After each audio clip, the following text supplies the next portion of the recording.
And this is what we're trying to do, is to revive that now. Islamically, though, when you look at the Islamic history, the involvement of youth is very essential. You will find that throughout the development of Islam, the three major missions that the Prophet ﷺ has sent were led by three different youth.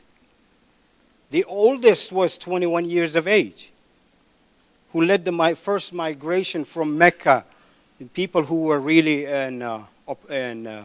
oppressed in Mecca, and migrated to Abyssinia of the days, current day Ethiopia. It was led by a 21-year-old.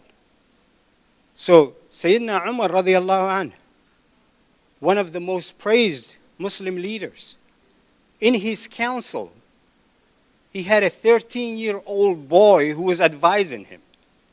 Here is the most praised leader after the Prophet ﷺ in Islam. And he had a 13-year-old boy, Abdullah ibn Abbas radiallahu anhu, who was advising him, one of his advisors. And people were getting offended, saying, we have kids that are much older than this 13-year-old. What does he know that we don't know? But the 13-year-old had a profound knowledge of his religion at the time. And he was a deep thinker. So in other words, age is irrelevant. It's not, leadership is not youth exclusive, nor is it elderly exclusive.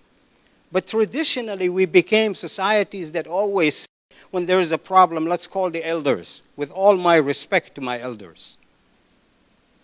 But wisdom is not exclusive to age, is what I'm trying to say.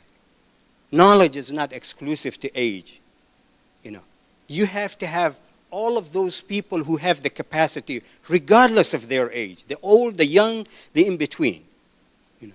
As long as everybody participates in that process, then there is a good chance that we find a lot of answers. Thank you.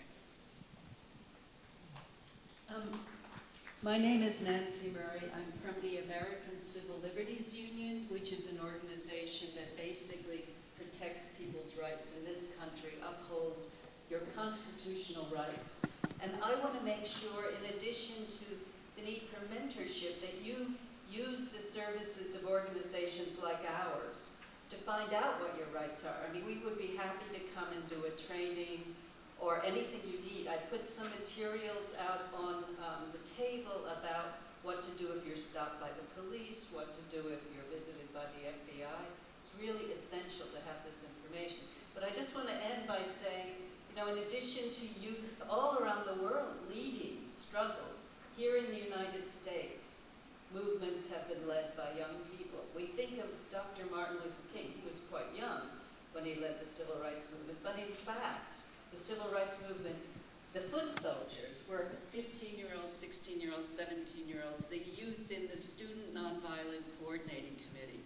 And they were the ones who really brought about fundamental change. So I think it is so important that you're here and keep up doing what you're doing. Thank you. Thank you very much.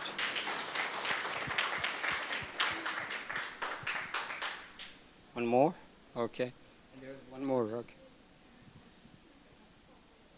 One more question. Online question. One more online question. Okay, go ahead. What kind of leaders do Somalis in Somalia need today?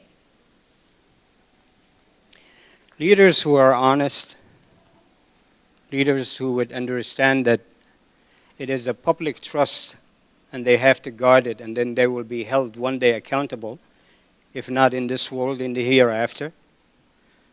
Leadership who would not go to sleep knowing that there are a lot of wrongs that are happening in their societies.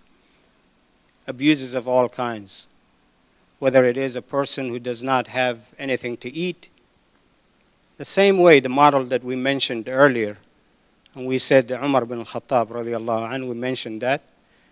His form of leadership was an amazing.